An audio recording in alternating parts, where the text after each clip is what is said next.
Xin chào tất cả các bạn đã quay trở lại với kênh của Văn Học Vlog và mình là Văn Học Lazada.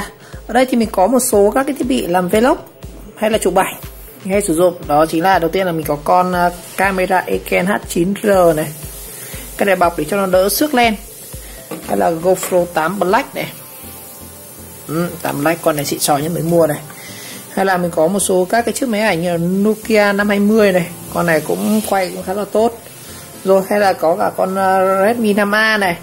Nhưng ngày hôm nay thì mình muốn nói về một cái phụ kiện giúp chúng ta có thể chụp ảnh và đặc biệt là phù hợp với những cái chiếc điện thoại như này. Và hãy xem nó là cái phụ kiện gì nhá.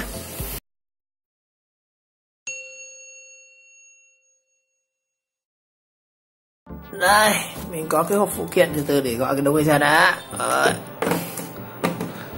Rồi đây, có cái phụ kiện lần trước có làm một hộp rồi. Mình đang có hai bộ này.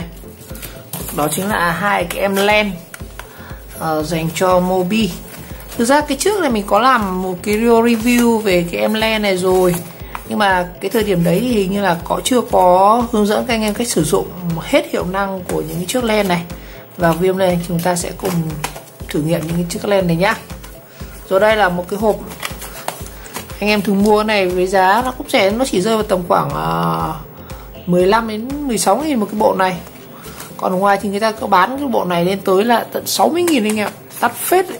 Mua trên Lazada, Shopee rẻ lắm, chỉ có 15-16.000 bộ này thôi. Đây, nó gọi là len Universal cho Mobi nhá. Chủ yếu là chúng ta sẽ sử dụng cho điện thoại này. Còn những cái cam này thì không cần phải len, nó cũng có sẵn góc rộng các thứ rồi. Đặc biệt là với GoPro 8 thì các anh có thể chỉnh được góc rộng, góc các kiểu luôn. Đó. Rồi, bây giờ mình sẽ mở hộp cho anh em xem một cái. Hai bộ này thì giống nhau thôi, không khác gì đâu. Đây, mở luôn cho anh cả hai bộ so sánh. Hai cái này nhìn ngoài thì giống y hệt nhau mà, không khác gì đâu. Mỗi trang cái Universal này nó để thành hai chữ, còn đây thành một chữ này. Good product các kiểu luôn này. Universal cũng made in China. Bộ này nó sẽ có 3 cái len, Fish Eye, Macro và White Angel. 3 cái. Bộ nào thế thôi, giống nhau mà. Đây, mở luôn cho anh em hai bộ xem so sánh. Đấy. Bộ bên trong hết rồi. Hai bộ này thì nói chung là bộ nào mình thấy nó cũng giống nhau thôi. Nó sẽ có kiểu như này, chúng ta sẽ có một combo như này. Đó. Ví dụ mình sẽ lấy bộ này nhá. Đây, một cho em cả hai bộ anh em so sánh này. Đó. Thì phụ kiện khi mà chúng ta mua chúng ta sẽ được đó là một cái túi. Túi nhung này nhìn chất phết đấy anh em. Rồi, và thường rất nhiều anh em thắc mắc là ở đây tại sao ghi ở đây là có 3 len Fish Eye, Macro, Angel là 3 cái không? Và khi chúng ta mở hộp chúng ta chỉ thấy có 2 cái len thôi. Rất nhiều người thắc mắc luôn. Và mình thấy cũng rất nhiều anh em phản hồi là shop lừa đảo rồi bán hàng thiếu. Cái này anh em kiểm nhá, sẽ có một len ở đây. Cái này chỉ có, của nó chỉ có cái lắp này thôi. Cái nào thế? Chỉ có mỗi lắp, không thấy len đâu.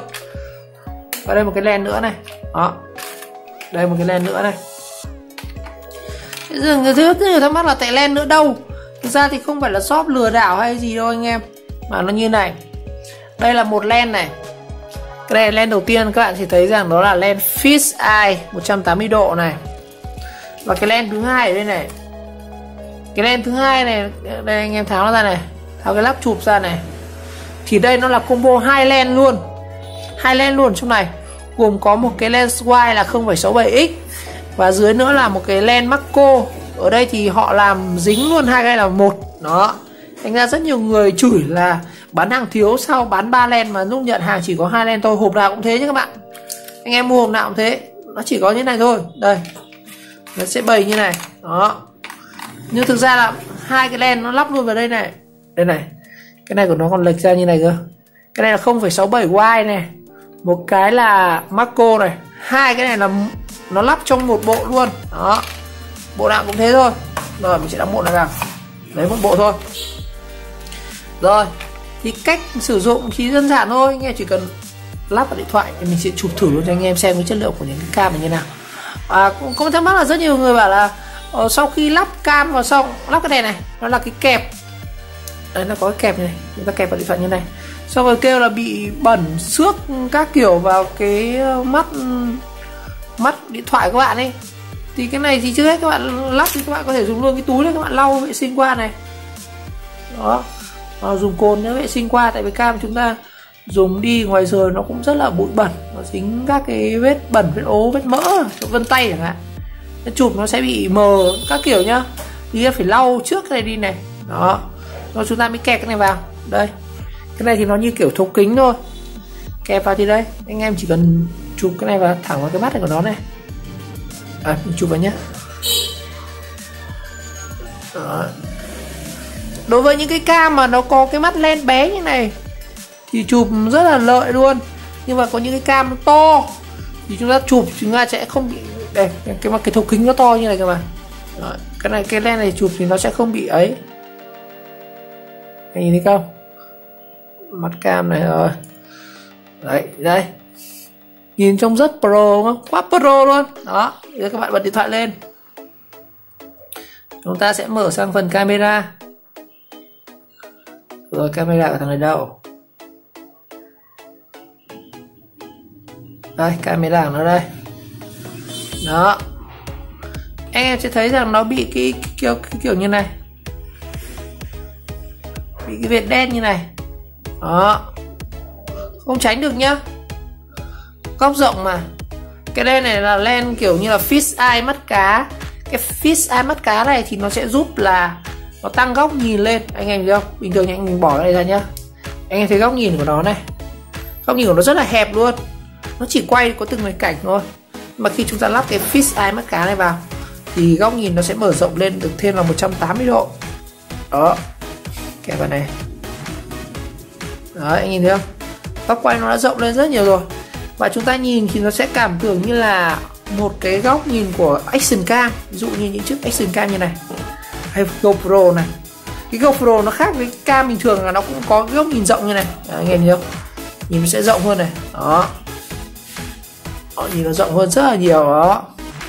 Góc nhìn nó mở rộng hơn và cũng khá là nét đấy. Đây, chụp ảnh bình thường mà. Rất nhiều người kêu là bị mờ rồi khi lắp len vào nó bị thế nọ thế chai, bị mờ ảnh xấu đi là do anh em không vệ sinh cái len này. Chúng ta phải vệ sinh cái len của mình trước và phải giữ cái len mà chúng ta mua này. Khi chúng mua anh em để luôn vào hộp này, cất kỹ, bảo quản kỹ thì nó sẽ không bị. Đó, lắp vào đây. Đấy, cái len đầu tiên là cái len fish eye, nó sẽ tăng góc view rộng lên. Đó, đấy. Mình có thể chụp được cả bàn tay này. Đó, thích phết. Lưu ý là chúng ta sẽ phải chụp trong điều kiện đủ sáng các kiểu nhá. Còn chụp trong điều kiện tối thì cái này nó cũng chẳng khác gì bình thường cả. Nếu mà chúng ta chụp trong điều kiện đủ sáng thì chất lượng ảnh hay là video, cái này áp dụng cho quả quay video cũng được nhá. Không phải để chụp ảnh đâu, quay video cũng được. Này, nhìn góc rộng luôn này. Đó. Đấy, nhìn thích hơn hẳn. Rồi, đối với cái trường hợp hai cái len còn lại. Đây, hai cái len còn lại. Hai cái len này dùng khá đặc biệt. Đối với cái len đầu tiên này, chúng ta sẽ dùng kết hợp cả len macro và len 67Y. Nó sẽ tăng góc rộng lên. Đấy, thử cho anh em luôn. Tháo này ra này. Ta chỉ cần xoay đây thôi. Cẩn thận nhá. Xoay cái này cẩn thận là mình rất nhiều hay bị trường hợp mình xoay đó. Đây thì gấu ở đây này. Đó. Đấy, thì nó mới ra này. Siết chặt cái này. Rồi đây, mình sẽ lắp cái bộ hai cái len này vào.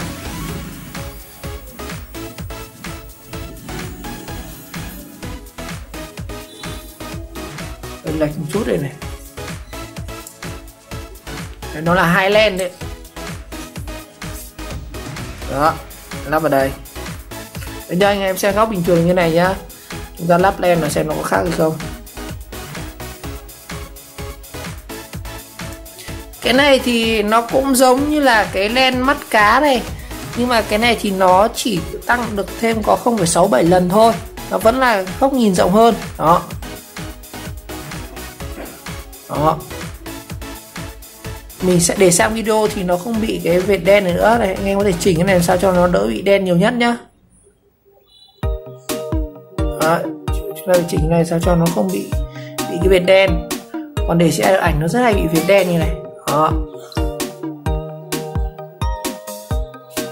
Cái này phải chịu thôi anh em ạ. Nó không thể là nó bị đỡ bị viền được. Chúng ta có thể đỡ bị viền bằng cách chúng ta bỏ cái len wide đi này, cái len 0,67x đi, thì thì nó sẽ không bị viền đen nữa, và chúng ta chỉ sử dụng mỗi cái lens macro thôi. Tí nữa mình sẽ nói về cái công dụng của lens macro như nào. Đó, anh em thấy góc nhìn nó rộng hơn rồi không? Bỏ lens ra này, góc nhìn nó rất là hẹp luôn. Đó, mà khi lắp lens vào thì góc nhìn cái này thì nó sẽ không thể là rộng bằng như là cái lens fisheye. Fisheye nó sẽ như mắt cá, nó sẽ mở rộng đến 180 độ, còn cái này nó chỉ mở rộng thêm được 0,67x thôi. Đó. Rồi, mình sẽ nói về cái lens cuối cùng, đó chính là cái lens macro này. Cái lens macro này là cái lens cực kỳ hay. Đó, nếu mà anh em là yêu thích chụp ảnh, mà đặc biệt là thích chụp những cái chi tiết nó sát với, em chặt thế rồi. Đó.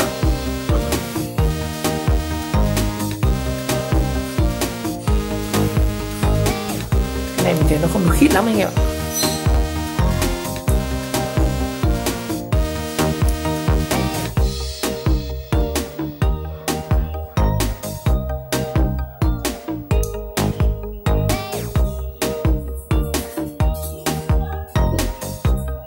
Đó, rồi cái lens này mình sẽ gắn vào đây. Ví dụ nhá, rất nhiều anh em không biết sử dụng cái lens macro là như nào đâu.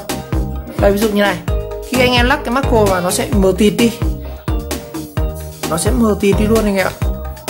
Rồi, anh nhìn không, nó mờ tịt đi luôn này, kể cả ảnh hay video bị mờ tịt đi luôn. Rất nhiều người chửi vào cái lens này mua về tác dụng khỉ đi. Thực ra là macro trong chụp ảnh thì nó là để chụp những cái vật siêu nhỏ, ví dụ như con kiến nó đang bò trên này đã. Đây, nó phải dí sát vào thì nó mới lấy nét được. Đó, rồi, sát vào này. Đó, ví dụ nhá, mình lấy một cái chiếc điện thoại như này, nghe như này, macro của nó là như này. Đó, anh thấy không? Cái macro nó sẽ giúp là chúng ta nhìn như kiểu cái nhìn vi sát vào cái, đó, nhìn thấy những cái vân của cái con này. Chứ bình thường chúng ta để nhẹ thì nhìn nó mờ nhạt nhạt đúng không? Mà dí sát vào này, anh em sẽ thấy rõ những cái chi tiết vân của nó. Đó, cái này rất là phù hợp với chúng ta cận cảnh những cái về thức ăn hay là hoa lá cành, chim chóc, côn trùng chẳng hạn. Đó, ví dụ như mình sẽ zoom sát vào một cái đây, đây này, ví dụ này, anh em nhớ. Đó, cái macro nó chính là như này, nó giúp chúng ta chụp được những cái kiểu như này. Bình thường điện thoại anh em dí sát vào như này, không bao giờ chúng ta sẽ, nó sẽ bị out nét, rất là khó chụp nhá. Đó, đấy, nhìn thấy không, nó không thể lấy nét vào những cái vật chủ thể sát như này. Chính vì thế chúng ta sẽ phải có thêm một cái lens phụ, nó chính là cái lens macro này. Thì cái lens macro này là hay áp dụng thực tế nhất, còn mascara thì ít khi dùng lắm. Đó, để lắp cái này vào ở trên này, còn lại nhé. Đây này, cái này nó chuyển sang chế độ landscape rồi. Đây, video cũng thế này. Đó, đấy, nhìn chưa, nhìn rõ những cái chi tiết, như ví dụ như các bạn soi vân tay chẳng hạn này.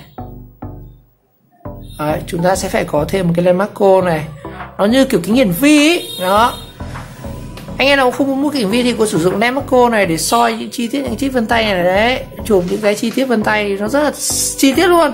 Đó, mình thấy cái lens macro này là cái lens ngon nhất này. Đó, em có thể dí sát và quay những cái góc như này. Đó, chi tiết cảnh chẳng hạn. Đó,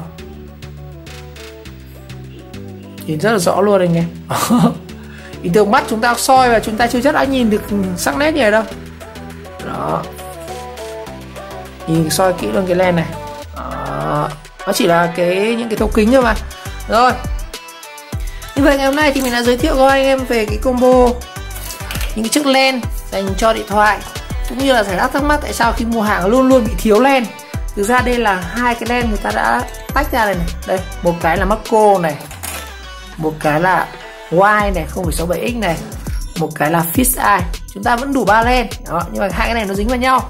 Và cách sử dụng những cái lens này, ví dụ fisheye để quay góc rộng như kiểu hiệu ứng của cam hành trình này, hay là cái lens wide này giúp chúng ta sẽ chụp được những góc rộng hơn, và cái macro này giúp chúng ta chụp cận cảnh những cái chi tiết hình ảnh Rồi, một lần nữa cảm ơn các bạn đã theo dõi video clip và nếu thấy video hay và ý nghĩa các bạn nhớ like, subscribe kênh và chờ đón các video tiếp theo. Ok, xin chào và gặp lại.